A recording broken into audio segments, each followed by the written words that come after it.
saja, yang kalau kita masih ingat, kisahnya adalah berkenaan dengan orang-orang Yahudi Madinah yang bertanya ke Rasulullah SAW tentang 3 hal, kalau masih ingat. Yang pertama tentang Ashabul Kahfi, yang kedua bertanya tentang Ruh, yang ketiga bertanya tentang Dzulqarnain. Jadi orang-orang Yahudi meminta kepada orang-orang Quraisy agar Nabi Muhammad ditanyai tentang 3 hal. Ya, karena para rahib Yahudi menyatakan kalau dia bisa menjawab 3 hal ini maka dia adalah seseorang Rasul, kan itu ceritanya. Dia ditanyai tentang 3 hal ini. 2 pertanyaan pertama telah diturunkan jawabannya oleh Allah SWT. Misalnya tentang Ashabul Kahfi, jawabannya ada pada ayat ke-9 sampai ke-26 ya, dari surat Al-Kahfi. Tentang ruh, Allah menjawab di surat Al-Isra ya, yang wa yas'alunaka 'anil ruh ya, qul in amri rabbi, itu ayat 85-an kalau saya tidak keliru ya, di surat Al-Isra. Dan ini adalah jawaban yang ketiga tentang Dzulqarnain. Yang menarik untuk direnungkan adalah kenapa Dzulqarnain itu menjadi pertanyaan orang-orang Yahudi. Menarik untuk direnungkan karena ada sekian banyak diskusi tentang siapa Dzulqarnain itu. Misalnya Dzulqarnain, the possessor of the horns, ya, pemilik dua tanduk. Misalnya ada yang menyatakan Dzulqarnain disebut dengan Dzulqarnain karena dia memiliki rambut yang ujung depannya itu curly, jadi 2 begini. Jadi kayak ini salah satu model orang zaman dahulu kala mungkin, wallahu alam. Jadi menganggap orang yang memiliki dua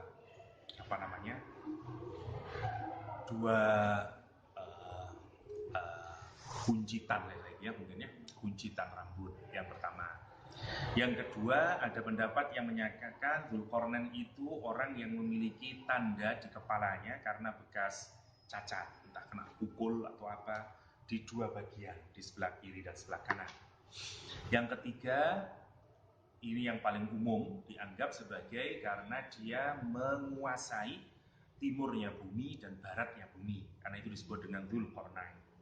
Nanti ada pendapat yang menarik, pendapat yang keempat, dan ini yang jauh lebih dekat ke pengetahuan hari ini ya, karena semakin orang menggali ya, para arkeolog sekarang menemukan, termasuk sekitar 50 tahun yang lalu, 40 tahunan yang lalu, Iran itu melakukan ulang tahun Dzulqarnain yang kesekian ribu gitu, karena dia menemukan secara arkeolog situs yang menjadi rujukan bahwa Dzulqarnain adalah Raja Persia ya, nanti namanya Cyrus yang terkenal ya. Yang dia ini dulu, Persia itu imperium besar yang terdiri dari 2 kerajaan yang kemudian disatukan. Nah, karena dia Raja Cyrus itu berhasil menyatukan 2 imperium, 2 kerajaan besar di Persia itu, karena itu dia disebut dengan Dzulqarnain, karena seakan dia menguasai 2 wilayah. Nah dulu nanti kaitannya adalah Raja Cyrus ini yang kira-kira 500 tahun sebelum munculnya Nabi Isa alaihissalam, dulu yang terkuat pendapatnya itu gini, yang umum,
Sairus ini nanti orang Yahudi dulu sebagian besar juga ada di Irak, ya, anak umatnya Nabi Musa itu. Nah, kemudian mereka dikuasai oleh Babilonia, sebagaimana yang diketahui, dan di Babilonia itu nanti Sairus berhasil menguasai Babilonia dan kemudian membolehkan saat orang Yahudi dibawa kekuasaan Babilonia, orang Yahudi nggak bisa ngapa-ngapain kecuali dijadikan budak oleh mereka, warga negara kelas kedua. Tapi begitu Sairus menguasai Babilonia, orang Yahudi nanti dipersilahkan settle di Irak atau mereka dibiarkan settle di Yerusalem. Karena itu dalam cerita Yahudi, Sairus itu memiliki posisi sentral dalam riwayat kehidupan mereka. Karena mereka yang dianggap membebaskan dan memberi jalan keluar untuk bisa settle in di Yerusalem, salah satunya. Ya. Sehingga itu penting bagi orang Yahudi, kisahnya Zulkarnain itu sebuah kisah yang penting bagi perjalanan sejarah kaum Yahudi. Itulah yang menjadi alasan kenapa kemudian ini dianggap sebagai rujukan sejarah yang paling kuat. Raja Sairus itu adalah Zulkarnain, karena matching asal muasal pertanyaannya datang dari kaum Yahudi. Karena itu 3 pertanyaan itu related dengan mereka. Ashabul Kahfi nanti juga didaku sebagai bagian dari orang Yahudi. Roh itu esensi agama yang bagi dia kalau Muhammad tidak akan bisa tahu. Yang ketiga, Zulkarnain, karena itu juga berkaitan dengan keagamaan mereka. Itu maksudnya kenapa mereka kok menggunakan Zulkarnain sebagai salah satu pertanyaan yang harus diajukan kepada Rasulullah SAW. Kita tidak akan dapat banyak, karena itu tidak terlalu penting sebenarnya untuk mengetahui. Tapi karena memang Zulkarnain ini punya pengaruh yang sangat besar, dan bahkan Al-Quran merekamnya, para ulama memang terus berusaha mencari siapa sebenarnya Zulkarnain ini. Nah, penelitian yang terakhir itu katanya Iran digging, jadi arkeolog Iran itu sudah menemukan kayak situs-situs yang menggambarkan Raja Sairus itu dan kekuasaannya. Karena ternyata mahkotanya Raja Sairus itu ada 2 hornnya. Jadi kayak jenis mahkota yang untuk menjadi simbol bahwa dia adalah penguasa 2 kerajaan. Jadi saya coba yang no Red Devil MU ya, itu kayak Red Devil MU, tapi kayak begini jadinya. Ada 2 horn ya. Itu maksudnya Zulkarnain atau Dzulkarnain. Allah tidak menyebut di sini karena kenapa? Karena di asbab nuzul kita sudah tahu ya. Wa yas'alunaka, akan bertanya mereka bertanya kepadamu Muhammad ang Dzulkarnain, tentang Dzulkarnain. Qul, katakan Muhammad, sa'atlu alaikum minhu dzikra. Aku akan menarasikan bagi kalian alaikum minhu, sebagian darinya, dzikra, sebuah narasi atau cerita atau penuturan. Yang menarik yang pertama untuk direnungkan adalah di ayat yang lalu, kalau Anda masih ingat, ketika Nabi Musa alaihissalam ditegur oleh Allah SWT karena tidak berkata, karena menyatakan tidak berkata, atau Nabi Muhammad tidak menyatakan, bukan Nabi Musa ya, Nabi Muhammad tidak berkata insya Allah. Masih ingat Anda kisahnya itu?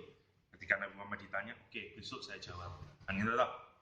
Ketika ditanyain 3 pertanyaan itu, awal kisahnya Ashabul Kahfi dulu, Nabi Muhammad tanpa bilang insya Allah, besok aku akan jawab. Ditegur oleh Allah. Ya, kenapa? Karena tidak boleh ngomong inni fa'ilun dzalika ghadan illa ayyasha Allah, harus bilang insya Allah. Yang menarik ayat ini, Nabi Muhammad disuruh kul saat selu. Kapan mau menceritakan? Belum diceritakan atau sudah? Belum. Saat selu berarti apa? Kapan? Kenapa kau tidak kasih insya Allah? Kenapa kau tidak saat selu insya Allah? Ya, kau tidak begitu. Padahal katanya Allah dulu yang menegur Nabi Muhammad SAW. Ketika Nabi Muhammad menyatakan, oke, besok. Allah malah negur, jangan berkata begitu. Jangan menyatakan ini fa'ilun dzalika ghadan. Harus dikasih illa ayyasha Allah. Di ayat ini nggak menarik. Kenapa Allah kok kul sa'atlu alaikum minhu dzikra? Loh, Nabi Muhammad kok ngulang lagi nih? Kenapa aku enggak sa'atlu insyaallah alaikum dzikra? Kenapa enggak begitu? Karena ayat ini siapa yang nyuruh? Allah. Di awal siapa yang ngomong? Nabi Muhammad ada yang nyuruh, Nabi Muhammad sendiri yang ngomong. Besok. Nah, kalau Allah, kalau motifnya datang dari dirinya sendiri, enggak boleh. Tapi kalau ini Allah yang nyuruh, kul sa'atlu, maka enggak perlu insya Allah. Kenapa? Karena the original ordernya datang dari Nabi Muhammad SAW dan dari Allah Subhanahu wa Ta'ala. Karena itu tidak pakai insya Allah. Sa'atlu. Dan kalimatnya menarik, sa'atlu untuk cerita. Ya, talayatlu, mengikuti. Ya, tak? Gini, kalau kamu mau menceritakan sesuatu, tapi kamu tidak mengikuti redaksi yang awal, jadi saya tanya, orang menarasikan sesuatu itu bisa nambahi atau ngurangi? Jarang sih ngepres bener itu. Ya, tolong ya nanti bilang nanti sore tidak ada kajian, kalimat sekian. Sampeyan ngomong insya Allah deh kira kayak ngono. Nanti anu ya ndono kajian jari ini Pak Yaya, tambahan kakek gue jari ini Pak Yaya, akeh tambahan nih. Menarik, lihat kalimat yang dipakai oleh Al-Quran sa'atlu. Talayatlu itu mengikuti, jadi kamu cuma mengikuti. Kenapa membaca disebut dengan tilawah? Karena kamu ngikutin alif lam mim za, ngikutin. Kamu enggak nambahin, enggak ngurangin. Kamu cuma ngikutin pattern itu. Karena itu disebut dengan tilawah. Enggak nambahin, enggak ngurangin. Menariknya, Nabi Muhammad itu nanti menceritakan tidak ditambahin, tidak dikurangin. Tidak model mubalek. Ya. Wah, kayak tambahan ini. Itu loh, menarik ya, karena Allah menggunakan kata sa'atlu alaikum minhu. Berapa yang diceritakan? Parts of it. The whole story. Hanya sebagian. Minnya min litab'in. Karena itu kalau Anda kepingin mencari ceritanya Dzul Qarnain secara utuh, tidak mungkin dapat dari Al-Quranul Karim. Kenapa? Memang Allah tidak berkehendak menceritakan semuanya. Apa hikmahnya yang pertama? Al-Quran hanya menceritakan sing penting, sing relevan bagi hidayah, bagi kita. Tidak semua harus tahu kok. Jenenge sopo, wong tuane sopo, lahir di endi, memang kerajaannya koyo opo, dan segala macamnya. Anda kepingin tahu? Ingin. Tapi penting tidak sebenarnya bagi penumbuhan iman? Tidak terlalu penting. Quran bukan kitab sejarah. Kalau sejarah tulis kabeh kok Ibnu Katsir itu. Bayang no, ngarang Bidayah wa Nihayah mulai awal penciptaan sampai kiamat. Ya apa ngono ulama zaman biyen ngono. Jadi nulis sejarah itu mulai Big Bang sampai dino kiamat. Makanya ya sak ini Bidayah wa Nihayah itu gila orang zaman dahulu itu. Ibnu Katsir. Diterjemah dalam bahasa Inggris jadi pira aku tahu ngomong lali ya wis. 40 atau berapa jilid itu ya. Oleh salah satu universitas di Amerika, di Inggris kan ya. Kamu bisa download di Waqfiyah gratis ya. Ada Al-Bidayah wa Nihayah. Sampai ngeluh maco. Bayangin lah, mulai Big Bang nanti semua nanti mulai Big Bang nabi-nabi, mulai Nabi Adam terus sampai Nabi Muhammad baru terus rinci sampai kematian Nabi terus sampai kiamat. Makanya judulnya Al-Bidayah wa Nihayah. Lah terus bayang dong, skripsi situ aja mari-mari. Lagi tekan kono sampai rono ya. Allah karim, itu Ibnu Katsir. Yang bermadhab Hambali. Ya. Madhabi Hambali tapi menarik. Karena itu kita harus iri dengan orang-orang dulu belajarnya dan segala macamnya ya. Imam Syafi'i umur 15 tahun jadi asisten mufti Mekah. Bayang dong, 15 tahun. 15 tahun. Dia umur 10 tahun, 10 atau 9 tahun, iku wis ngajar fikih di Mekah. Belum balik, usianya belum wajib puasa sajane ya.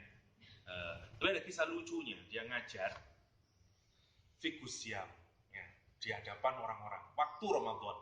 Ngajar Syafi'i, terus ngombe banyu ngombe nih, minum dia. Orang-orang tanya, kamu kenapa minum? Ya, karena saya masih belum bisa mengontrol riak saya tadi. Karena saya capek ngajarin kamu semuanya ini. Nah, itu dia minum. Asy-Syafi'i. Allah. Asy-Syafi'i. Ya, dia orang dari bapak dan ibunya nyambung ke Rasulullah SAW semuanya. Abdul Manaf, dari Abdul Manaf. Menarik ya, begitu meninggal bapaknya, ibunya bilang sama Asy-Syafi'i, kata dia, inna fuqara, kata dia, laisa lana mal, kata dia, wa qarartu anni la, ya pola liau kalimatnya, dia bilang, kita ini keluarga miskin, tidak punya uang, dan ibu ini wis ikrar, tidak akan menikah lagi, karena li ajli, kata dia, li ajli kayak Muhammad, karena hanya kepingin ngurus awakmu Muhammad. Ibu keren. Nah, belum kawin mana, karena kepingin, dan dari kecil. Jadi di Mekah dia belajar kepada Ibnu Rabi'ah. Jadi kalau orang dulu itu, kata dia terus dipakai jubah yang baik-baik, terus diimamai. Habis itu dia suruh berangkat ke sana untuk belajar Rabi'ah. Dan dibilangin sama ibunya, belajarlah adab dulu sebelum ilmu. Wes sampai karena cerdas. Imam Syafi'i itu lele mau Quran. Kalau dia ngafalin Quran ditutup sebelahnya gini. Kenapa ditanya? Kenapa kalau ngafalin itu harus itu? Karena aku kalau lihat semuanya, aku nanti hafaliku gini. Kalau dia gelok ini langsung ngapal. Itu Imam Syafi'i. Ya Allah ngomong deh. Aku mau riwayatin sampai kok ngomong gini. Jadi kayak scanner. Utak kayak scanner. Sri. Muatok 9 hari. Bayang dong, ngapa lu muatok saya dari aku hatam ngaji muatok. Seginilah, pernah besar dikit, muatok. Hadith loh, itu Quran seenak ya. Hadith an. Biar dari pondok gitu turu nyararek ngono mari. Muatok saya ini kan dele. Muatok Imam Malik. Masya Allah, 9 hari hafal wis. Coba bayang lo ya apa? Kan nyeken nih jenenge. Kamu nyeken buku saya ini 9 hari ngeri-ngerinya. Masya Allah Asy-Syafi'i itu Asy-Syafi'i. Karena itu dia umur 5, dia sudah, ibunya pinter. Ibunya meminta Imam Syafi'i untuk belajar bahasa Arab lebih dahulu. Tapi bahasa Arab yang murni dari Bani Hudzail. Karena itu dia hidup lama dengan Bani Hudzail 3 tahun kalau saya tidak keliru, dia di Bani Hudzail sampai dia ngafalin syair-syair klasik, bahasa Arab klasik, dan orang senang mendengarkan Imam Syafi'i ngomong bahasa Arab. Karena masih pure, serasa seperti zamannya Nabi Muhammad. Itu kalimatnya menurut Imam Syafi'i, orang-orang sering berkerubung denganku hanya mendengarkan omonganku. Saking manisnya imannya, manisnya kalimat-kalimatnya. Satu, apalagi suaranya enak, baca Qurannya enak, itu Asy-Syafi'i. Dan Mufti Mekah itu ilmunya habis, karena itu umur 15, dia praktis sudah tidak mendapatkan apa-apa sudah di Mekah. Udah habis ilmu di Mekah itu bagi Imam Syafi'i. Nah, sampai nanti ada orang yang menegur Syafi'i, kamu sudah belajar apapun saja, tapi kalau kamu tidak belajar fikih, kamu tidak ada apa-apanya. Gituin sama ulama. Kemudian Syafi'i bilang, siapa lagi yang harus aku belajar fikih? Kata dia. Kalau kamu tidak belajar kepada Imam Malik, kamu belum belajar apa-apa di Madinah sana. Dan itu awalnya dia berangkat ke Madinah. Ibunya mulai ngumpulin barang-barangnya itu dijualin di rumahnya. Karena miskin Syafi'i itu. Dijualin ke rumahnya. Tapi ibunya punya koneksi dengan Amir Makkah sama Amir Madinah. Kenapa? Karena memang dia min dzurriyyatir Rasul, ya, terpandang dia meskipun miskin. Yang menarik kemudian dia minta rekomendasi dari Amir Mekah, suruh nyampaikan ke Amir Madinah. Rekomendasinya itu isinya adalah anak ini Syafi'i punya kemampuan hafalan yang top dan segala macamnya. Dan tidak bohong. Sudah dibawa rekomendasinya, disampaikan oleh Imam Syafi'i, disampaikan kepada Amir Madinah. Kenapa? Karena susah menjadi murid Imam Malik. Malik tidak mau gampangan. Lah, begitu dibawa oleh Amir itu, dibaca oleh Amir, oke, dikasihkan ke Imam Malik. Disobek sama Imam Malik. Tidak baca langsung sobek sama Imam Malik. Serah. Apa jadinya agama itu? Kalau agama itu urusan wasail, urusan koneksi. Dia tidak peduli. Bahkan Amir endi, Masya Allah ya. Aduh, saya jadi ingat Said Maliki, ngono polanya orangnya. Ya tidak peduli. Saya tidak mau cerita orangnya lah ya. Ada seseorang yang masih ponaan seorang kiai, ya, daftar ke Said Maliki. Udah sampai ambil umroh itu udah daftar. Dibakor no sama Said Maliki, nggak boleh. Nah disuruh masih dianggap belum layak jadi muridnya, malah dibakar-bakar. Ya, tapi bisa dia jadi nyantri. Said Maliki susah. Apa yo korona madhabi Maliki wallahu a'lam, tapi terkenal Said Maliki tidak mudah untuk menerima santri. Ya. Dan kenceng keras gayanya. Ya. Makanya murid-murid itu ya keras-keras. Ya. Ustaz Lutfi, Ustaz Lutfi, Fasori Alwi, ya. Ustaz Ikhya Ulumuddin, ya. Ustaz saya dulu di Surabaya. Kencengin aku. Nggak sholat subuh di Gambior pakai air timba itu. Dia nggak ngomong apa-apa. Pokok subuh kok nggak ada yang tangi. Langsung itu kamar biur. Wah ada apa dia nggak peduli. Aduh. Gayanya ngono. Acan peraturan Ustaz Lutfi di Bazar itu apa merokok denda 3 bulan apa nggak boleh masuk atau apa sampai pacaran dikeluarkan pondok kenceng-kenceng dengan zaman begitu gayanya tidak tahu termasuk tapi Parlente. Wah terkenal itu Said Maliki itu jamin Rolex tapi gampangan misalnya kayak muridnya kuabeh disangoni muridnya Said Maliki terkenal itu Said Maliki ya.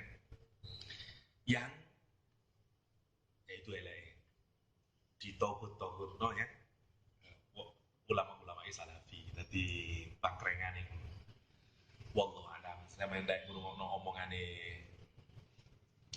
misalnya Ustadz di kalangan apa namanya Salafi gak senang dengan Said Maliki tapi biasa mulai dari ulama wali itu tidak akan pernah jadi wali lek ono sing ngilok-ngilokno jadi biasa antar apa wallahu alam itu urusan para ulama lah tidak urusan kita tapi kita meyakini mereka orang-orang alimnya yang manfaat ilmunya karena udah kelihatan murid-muridnya saja sudah apa begitu banyaknya ya. Misalnya seperti apa putranya Mbak Miun Zubair yang paling kenceng dari saya muridnya Said Alawi ya di mau gue Asy-Syafi'i ilmu aku yang pasuruan itu 5 menit lagi lah apa akhirnya Imam Malik kemudian disobek dia marah akhirnya nanti dia menghadap sendiri dan dia menyatakan ana Syafi'i ana Muhammad bin Idris Asy-Syafi'i ana Quraisy kata dia terus dia bilang saya menghafalkan Muwatta dan segala macamnya nggak tertarik dengan omongan Imam Malik digelok tok marang digelok terus dibilangin kata Imam Malik apa passionmu terhadap ilmu ya hatimu itu ya boleh yang ilmu seberapa cinta kamu sama ilmu itu yang lebih penting dari Imam Malik. Imam Syafi'i menggambarkan aku menyukai ilmu itu seperti seorang ibu yang kehilangan anaknya dan kemudian nyari sudah berhari-hari tidak ketemu gambarannya cinta nih rata mirip lah sampai kuliah ya Imam Syafi'i ngono gambarannya Imam Syafi'i dan diterima jadi murid begitu dilihat jadi murid mari digelok ngomong kamu hafid itu kan ono wong sing ngecap toh banyak omongnya tapi tidak sesuai kenyataannya dilihat sama Imam Malik habis itu ahli firasat Imam Malik itu ono imani mungkin ya yang sempurna itu so nerawang orang Imam Malik itu kata Imam Malik hati-hatilah kamu takwalah kepada Allah jauhi maksiat karena Allah menitipkan sesuatu yang sangat menitipkan cahaya dalam hatimu jangan redupkan dia dengan maksiat itu pesannya Imam Malik kepada dia dan nanti ada perlombaan nih menarik antar murid ini firasatnya bodoh-bodoh kuatnya pernah nebak sesuatu sama-sama bener bodoh-bener habis itu dia nebak ada orang lewat wis koncoan wis entek ilmu Imam Malik ya Imam Syafi'i terus dari ini Imam Malik siapa dia dari Imam Malik dia apa jenenge tukang kayu kan yang tukang kayu apa Imam Syafi'i tukang kayu kayaknya saya lupa lah kalau tukang kayu kalau enggak Imam Malik ya Imam Syafi'i Imam Malik dan tukang kayu Imam Syafi'i enggak bukan tukang kayu itu penjahit kata dia habis gitu ditanyain bulannya itu suruh sini apa pekerjaanmu saya dulu sebagai tukang kayu tapi sekarang saya pindah jadi tukang jahit jadi waduh bener itu firasyate Imam Malik sampai Imam Syafi'i waduh Sebagaimana dalam hadis ya, ittaqu firasyatal mu'min fa innahu yamduru bi nurillah. Ya. Ngomong soleh ngono so. Ya. Kita enggak lihat Facebooknya sopo nih kerjaan nih opo. Orang dulu ndak firasyatnya itu kuat ya. Karena basirohnya kuat ya. Itu Imam Syafi'i, masya Allah ya. Dan menarik, saya banyak baca, ada artikel yang cukup menarik kalau anda sampean kepingin tertarik, ma'rifah.org kayaknya dalam bahasa Arab, sampean ketik ma'rifah, cari aja ma'rifah.org, itu udah bahasa Indonesia, nanti masukin aja nama-nama imam itu cukup banyak riwayat di situ, ada rujukannya ilmiah lah, jadi agak berdasar kalau itu jadiin sampai melihat ya apa wafatnya murid-muridnya dan segala macamnya, itu asik ya sebagai tambahan. Kalau yang mau lebih lengkap ya baca manaqib, ada sampai cari aja manaqib Imam Syafi'i, nanti banyak yang menulis itu. Tapi kalau yang mau artikel singkat padat ya menunggu ya. Lebih cepat tapi anda dapat lumayan. Imam Syafi'i, masya Allah ya, orang-orang soleh. Waktu ngaji ke Imam Syafi'i, saking miskinnya dia tidak bisa beli tinta, saking miskinnya. Zaman saya mondok masih pakai tinta, awakmu enggak ya. Dulu saya pakai atas tengahnya pisang itu, untreng, ya. Terus dibebek, terus ada tempatnya gini, dari perunggu tempatnya, terus dimasukin ke dalamnya, terus ada satu begini nih, hitam, ada tulisannya Cina, ya, pangsinya itu, gosok. Terus masukin situ, terus kasih air. Terus anunya itu kan ngarteni kitab kan kecil loh. Dulu beli pulpen enggak ada yang lancip-lancip itu. Jadi cek. Ini dulu. Saya dulu begitu. Mondok masih begitu saya. Masih tergolong orang zaman dahulu ya. Ini kayak gitu. Lah Imam Syafi'i itu hatta tinta enggak punya, bayangin. Saking miskinnya. Bahkan dulu waktu belajar awal-awal ibunya menyuruh kamu belajar. Begitu sampai di Mekah, dia tidak punya apa-apa. Semua murid itu zaman dahulu ya, memang nggak ada tuition fee ya. Cuman kalau berguru kepada murabiah, pada siapapun, mereka itu membawa orang tuanya. Ya kok santri zaman biyen lah ya. Oh, sing duwe gedang, gedangan, ngono ta. Dia tidak bawa apa-apa. Sehingga kata dia, semua orang ini tidak ada yang peduli sama dia, termasuk gurunya tidak kasih perhatian. Dia sendirian, pulang Imam Syafi'i, tidak mau ngaji lagi. Kenapa kata dia? Karena mereka itu tidak menganggap saya. Ya namanya anak kecil ya, ibunya marah-marah. Ya, jangan mikirin orang, mikirin ilmu. Perhatikan omongannya gurumu kepada teman-temanmu. Wah itu diabsorb sama dia, langsung di scan sama Imam Syafi'i. Ya, masya Allah Syafi'i. Dan nanti ujungnya gitu ya, waktu belajar sama Imam Malik, belajar Imam Malik umur 23, wis gede. Yo masih remaja. 23 nanti dia pergi ke setelah Imam Malik sudah sepuh, jadi dia bertemu akhir-akhir 10 tahun dia dibiayai oleh Imam Malik karena miskinnya itu. Cak ibu-ibu dia dibiayai sama Imam Malik ya, masya Allah ya sayang.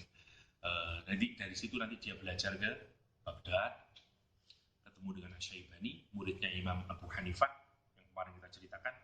Nah, dari Imam Abu Hanifah, wah dia tidak langsung memang, karena tidak belajar langsung kepada Imam Hanafi, tapi belajar ke muridnya, salah satu murid terbaiknya, ya, Asy-Syaibani. Ya.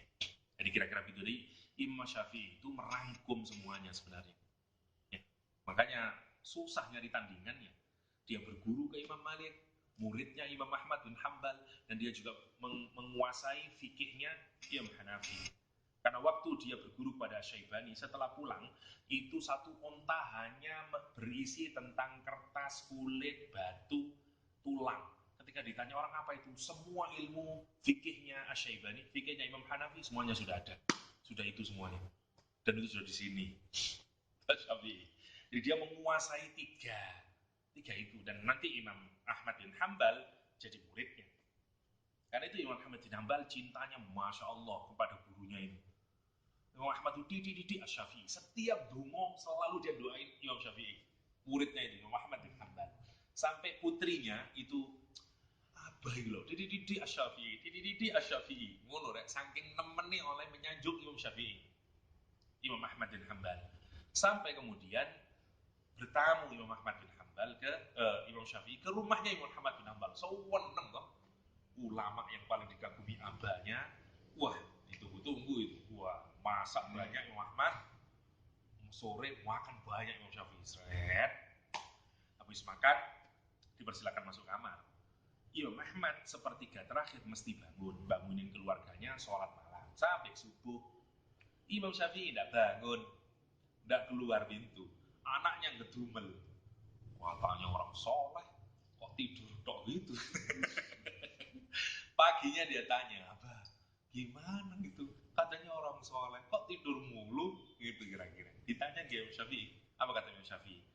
Saya makan banyak, karena saya yakin, saya hanya ingin memasukkan makanan yang halal ke dalam perutku.